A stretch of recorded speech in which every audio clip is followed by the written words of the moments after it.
that the question will be asked, why are we celebrating more debt? It's really a shame that the international financial community, these debts that we are now going to be incurring to finance our attempts at recovery, are like lending money to a business that suffered losses through some kind of crisis. That is the world that we as Jamaicans, both you on that side and us on this side, have to navigate. Hello and greetings once again, guys, and welcome back to the YouTube channel. It is Real Talk Reactions to a Buy. If it is for the first time checking me out, kindly subscribe, like and share to my YouTube channel, and to my returning subscribers, I do say thank you very much for the love and support you are always giving unto me. So today, guys, I want you to watch this video as it was in the Jamaican Parliament whereby the opposition side, the PNP, Mark Golding, head to school. Andrew Holness being the Jamaican PM and his wife Juliette Holness. So I want you guys to watch this entire video to the end, and I'll be back with a few comments. We will approach reconstruction as a growth-inducing strategy. I know from this that the question will be asked, why are we celebrating more debt? We are not celebrating more debt.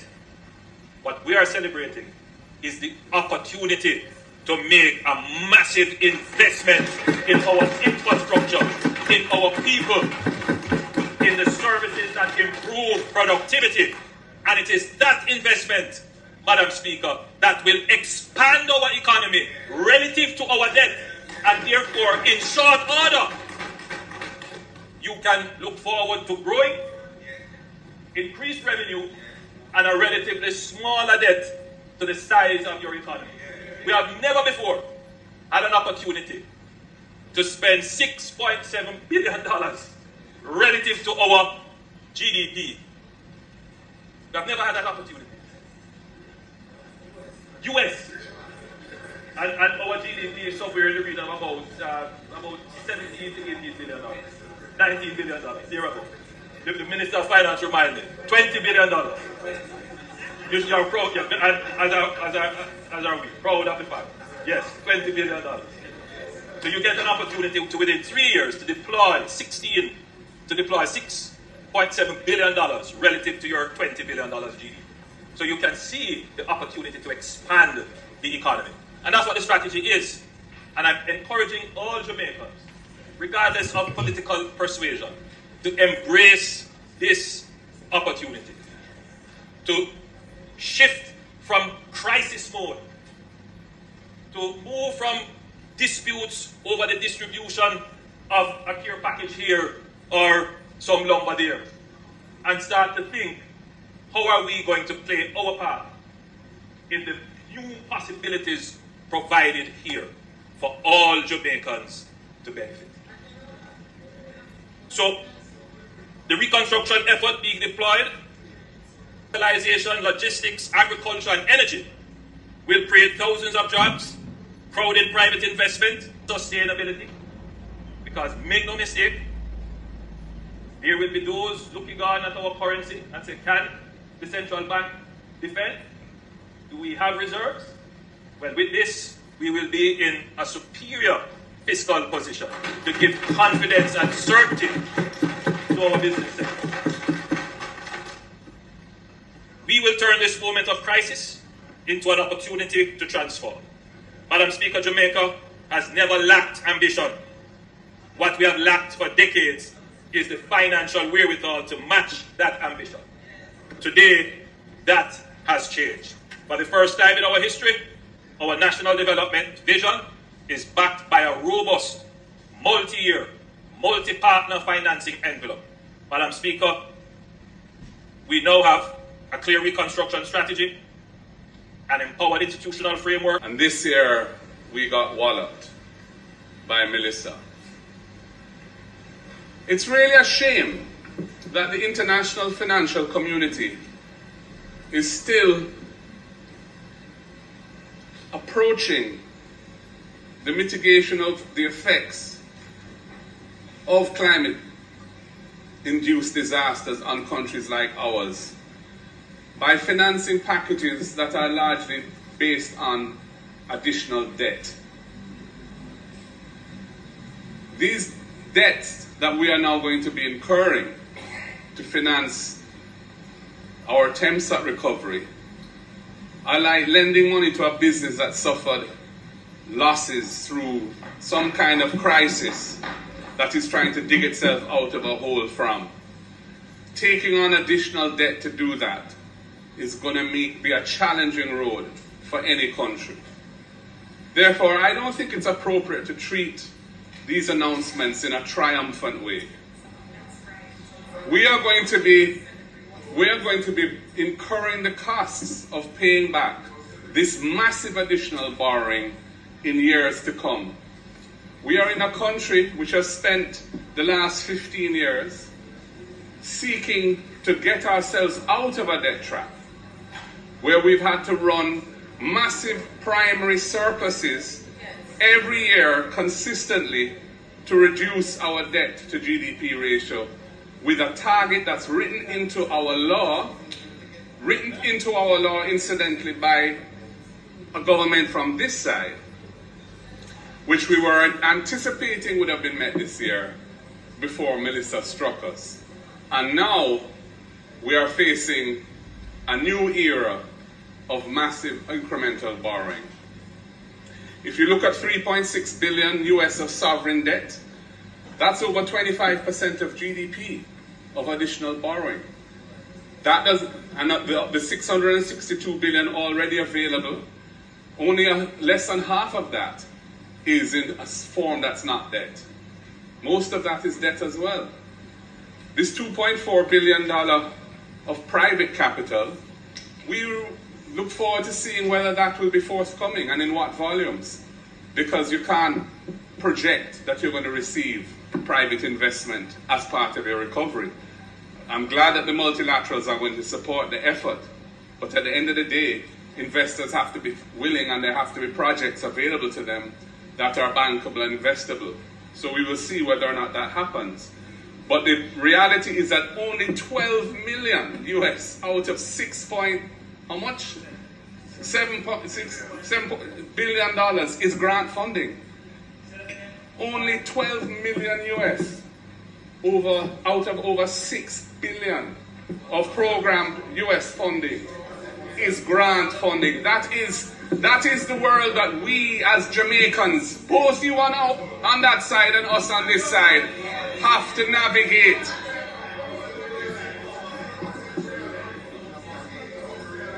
House members' time for speaking has expired.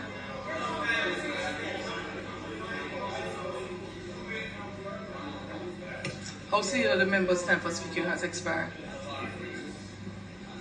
We didn't visit your Prime Minister's speech with the kind of response that you're giving mine. Madam Speaker, as the time for the opposition leader has expired, we ask that you give him sufficient time to complete his presentation.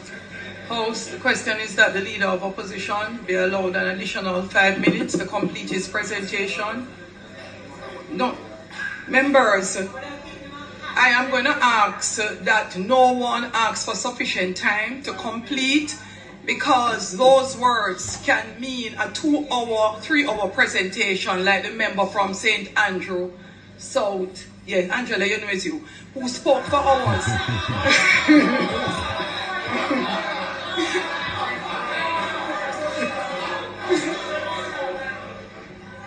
What is your point of order? What's your point of order? You're correct. That violence is standing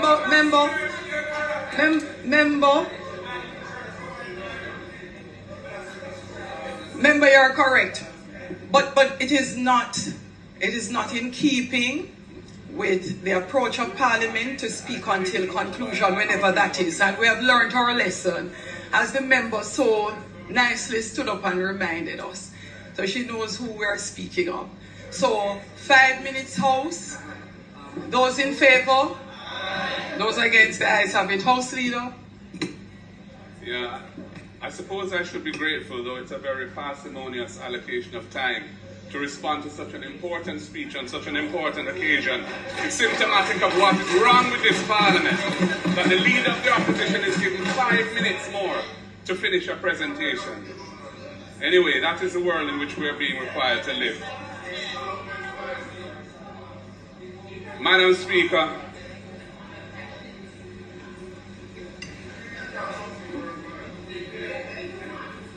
the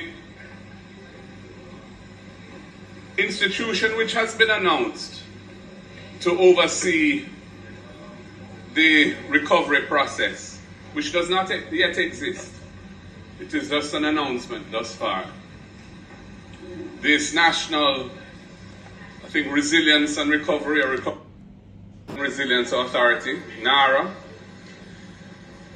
is going to, we are told, be responsible for the relief resources being spent in a judicious way, in a way that's efficient, in a way that is accountable and transparent, and in a way that accords with a sensible policy of recovery. After all, the PIOJ has indicated that this financial quarter that we're in now, the economy is going to contract by some 11, I think, to 13% of GDP relative to the same quarter last year. That is a massive contraction. And it's going to further exacerbate the debt to GDP ratio because, of course, the debt to GDP ratio has two components. There's debt and there's GDP.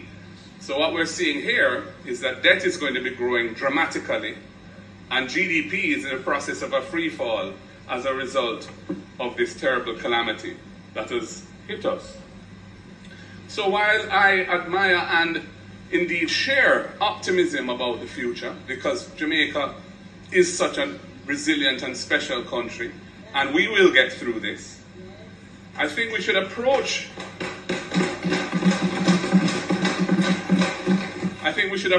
an announcement like this with some sobriety. This event has caused us to retrace our steps substantially from the economic path we were on, and which the nation incurred substantial sacrifices to get to where we were. I'm not blaming the government for Melissa. That would be absurd. I'm not blaming the government for seeking resources to fund the recovery.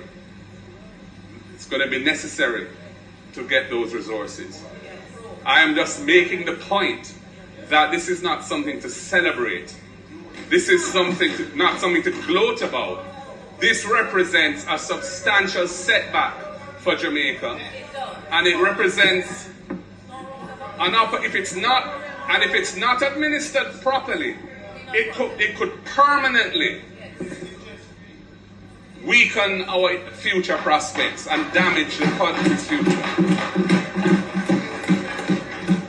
Which is all the more reason why the composition of this recovery authority is important.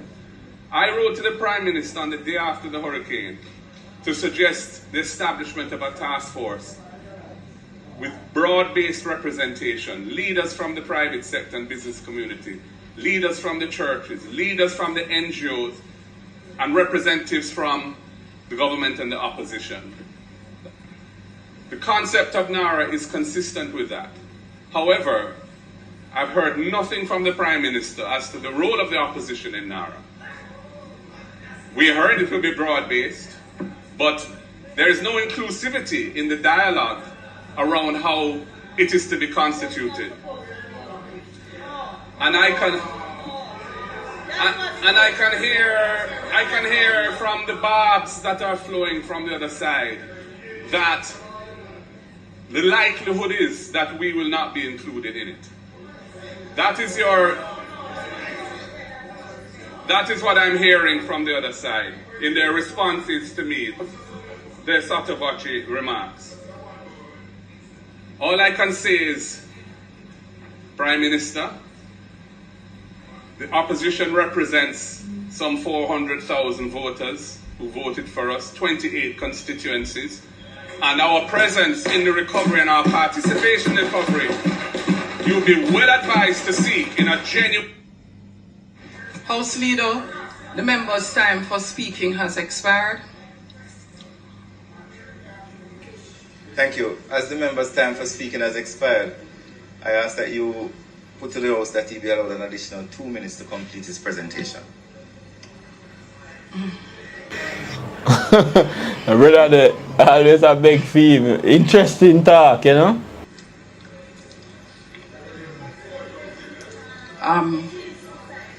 Complete your presentation, Opposition Leader. Complete your presentation, Opposition Leader. Another generous allocation of time. Thank you very much. And Opposition Leader, Yes. Prime Minister got 10 minutes extra on 12 minutes for statement by Minister. Right. I won't be nearly as long. And you got I'm half wrapping of that up. time. I'm wrapping up. Yeah. It's not in my nature to be long-winded. So, Prime Minister, the point I was making is, I think you would be well advised to seek, in an authentic way, the inclusion of the opposition in the governance arrangements over which these funds will be administered on this recovery, because Jamaica is facing an unprecedented disaster, the scale of which is indeed awesome and frightening to those who have to encounter it on a daily basis in several parishes across the land. So, Prime Minister, I wait to hear your thoughts on this. I have asked you about it for a month now. You haven't indicated to me your views, but you know, I'm putting to you today again what I consider to be the optimal approach to dealing with this particular matter. Time is short and I've been asked to finish within 2 minutes, so I will wrap up now. More on none. We will be hearing about the fiscal rules, and we'll be hearing about the suspension of the fiscal rules, no doubt. And I'm looking forward to the discussion around that, where I'll have an opportunity to say some more on these matters. Thank you, Madam. So, thank you, Madam Speaker. You made mention of the human dignity component with your transition to digital cards or an alternative means to food distribution. In your presentation, I note that the purpose of loans, albeit that you are celebrating, and we ought to celebrate restoring the country, the aspect as to whether or not there was any consideration of persons who simply won't be able to access your electronic system to access basic necessities for the food and anything else that comes with it. Mm-hmm. Yeah. Also, in terms of an allocation, is there a specific sum that goes to the persons who are the primary victims and should be the ultimate beneficiary of any loan given? That is to ensure that the lives of the people are restored in a position better or at a minimum to the position they were before the disaster. And ask lastly that any consideration should consider the Constitution and the guidance on human rights when that is done. Thank you. The member. Right. Thank you very much. Prime Minister, in speaking about the next phase, and in particular moving from relief to recovery, I had a question in terms of, I think you had mentioned something about cash transfers earlier, though not specifically in here, but it ties in. So the question I wanted to ask is whether or not in the distribution of cash, allocation of cash transfers, whether gender-sensitive targeting will be used, especially given the fact that we know that targeting households that are led female heads, that really brings more fairness. And I was wondering whether or not that was contemplated in what you are planning to do. The other question that I have was really around also integrating emergency cash relief into existing welfare programs. We haven't heard much spoken about that, but I believe that that is important, although issues of connectivity and network would hamper how successful that can be. But as we are moving to restore, I am asking, where are we with that, and hoping that we will do that. Prime Minister, you speak in the reconstruction effort being deployed across infrastructure, housing, digitalization, logistics, agriculture, and energy, that thousands of jobs will be created.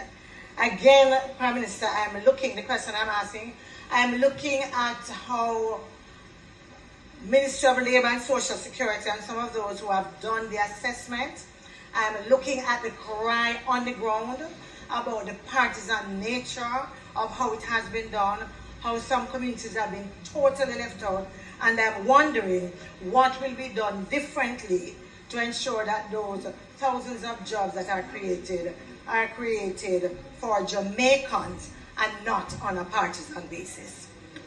Welcome back, guys. I hope you have watched this entire video to the end and you have heard whatever the Prime Minister of Jamaica, Holness, has got to say, and whatever the opposition leader, Mark Golding, had to say on to this parliament. As we know, Juliette Holness is the wife to Holness, and she is the speaker to the parliament. So definitely, to people's mind, she was going to support her husband, and yeah, she has been supporting her husband everly. As we have seen a lot of videos talking about Juliette Holness in support of her husband. As we know, a wife cannot betray her husband in whatever case, merely because the same way there are people whom are going to get into the same house, sleep into the same bed, into the same bedroom, dine into the same dining, is what the people are saying out here.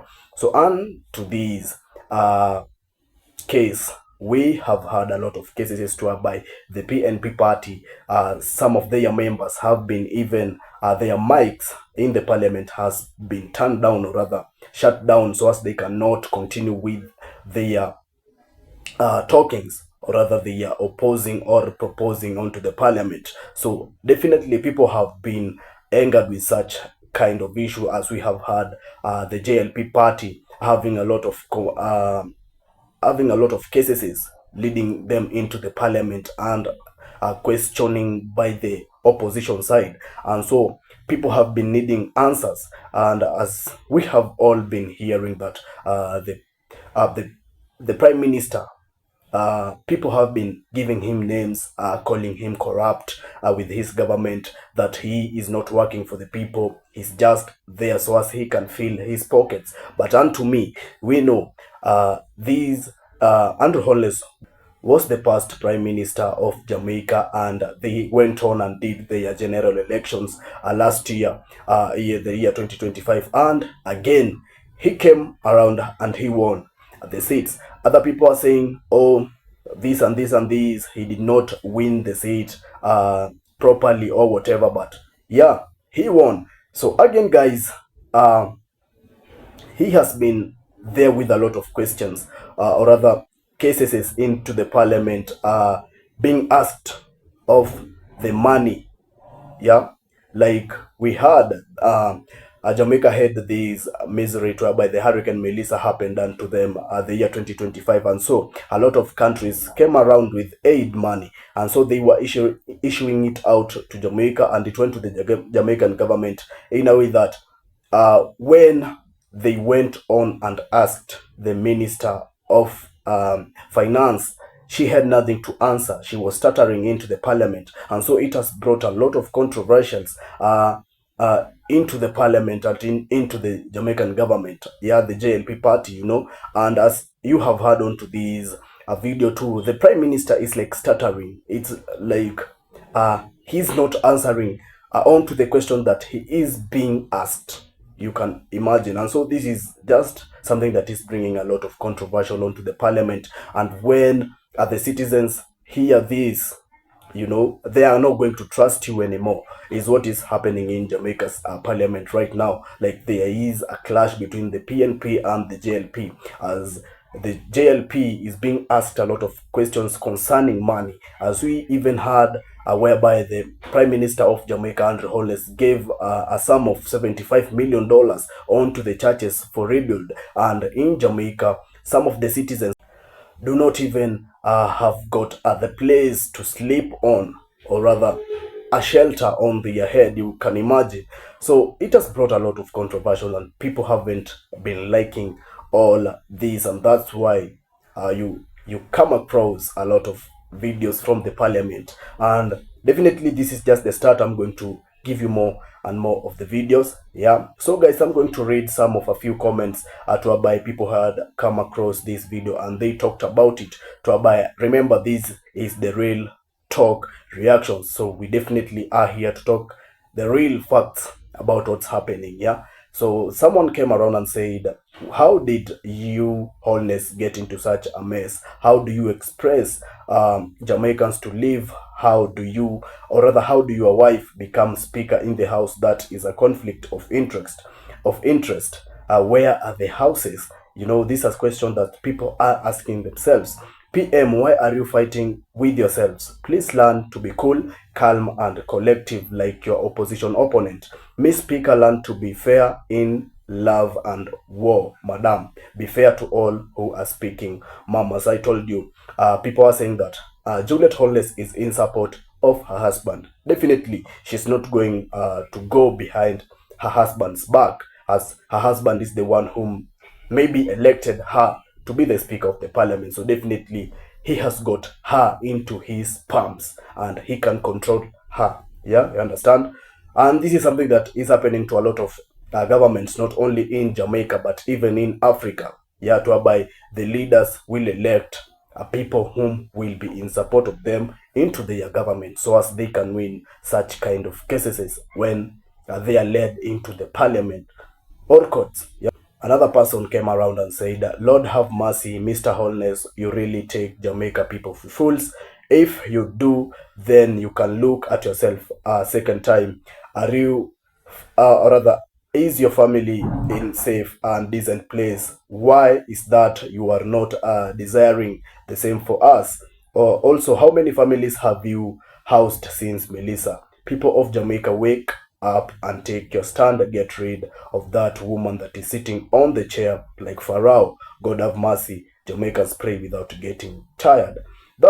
This is some of the comments that people have been commenting alongside this video, and you can hear what they have got to say concerning the Jamaican PM Holness and his wife Juliette Holness being the Speaker of Jamaica.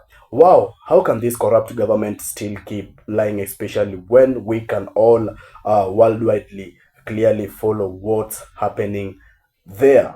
You know, Jamaica need to work together as a team in favor of Jamaica recovery and advancement after the current hurricane situation, borrowing and debt to GDP. However, we believe Jamaica will overcome if the both government work with all hands on deck to stabilize the economy and subdue the debts. That's definitely what they need to do. Like, they're supposed to come across together, even though they are opposition parties. They should come around together, work together, so as they can support their people and their country and make it elevate once more due to the Hurricane Melissa. So guys, those were some of the few comments to whereby I want to give you a chance to comment down below this video and let us know whatever you think about this amazing video, so we can get to interact, and mainly because we do love hearing from each and every one of you. Thank you very much guys for following up the video with me. I was your host, The Real Talk Reactions, to whereby if you haven't yet subscribed to my channel, kindly subscribe, like and share to my YouTube channel. And to my returning subscribers, I do say